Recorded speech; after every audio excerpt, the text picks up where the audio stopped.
You're not lazy. You're not weak. You're not broken. So why do you ruin the relationships you care about? Why do you delay the dreams you swear you want?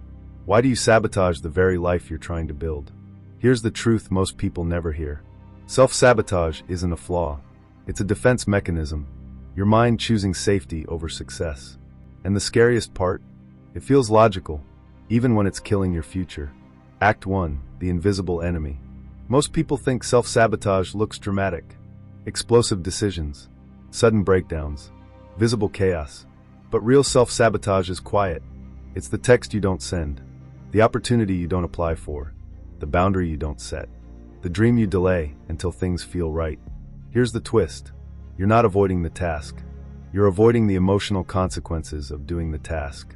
Your brain isn't protecting your goals. It's protecting your identity.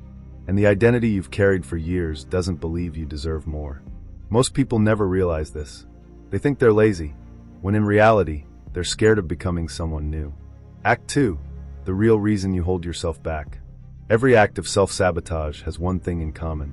A hidden fear. Fear of failure. What if I try and prove I'm not good enough? Fear of success. What if I can't handle becoming someone better? Fear of abandonment. What if people leave once they truly know me? Fear of responsibility. What if I grow and I can't go back? Self-sabotage isn't random. It's the mind's way of avoiding emotional risk. And here's the part no one tells you. You don't sabotage because you hate yourself. You sabotage because you don't trust yourself.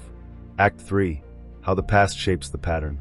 Self-sabotage usually begins long before adulthood. If love felt inconsistent, you learn not to rely on good things. If success was mocked, you learned to shrink your ambition. If mistakes were punished harshly, you learned that trying was dangerous. So now, years later, you're not sabotaging the present. You're protecting yourself from the past. This is why people repeat the same cycles. Because the brain trusts the familiar more than the beneficial. Act 4. How to break the loop. Here's the part most people never hear. Self-sabotage doesn't stop with motivation. It stops with self-trust. Step 1. Do the smallest possible version of the action.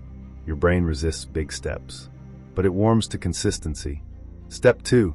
Separate fear from identity. You feel scared, but that doesn't mean you are someone who fails. Step 3. Replace outcomes with evidence. Every small win rewires your nervous system. Your identity shifts from, I ruin everything, to, I can handle more than I thought. Step 4. Make discomfort a signal to move forward, not backward. If it feels unfamiliar, it's probably growth. And here's the final truth. You don't overcome self-sabotage by becoming fearless. You overcome it by realizing fear doesn't get to drive anymore. The real tragedy of self-sabotage isn't that you destroy your progress. It's that you never get to meet the version of yourself you could have become. If this episode helped you understand yourself a little more, subscribe and answer this in the comments. What's the one goal you've been afraid to start, and why?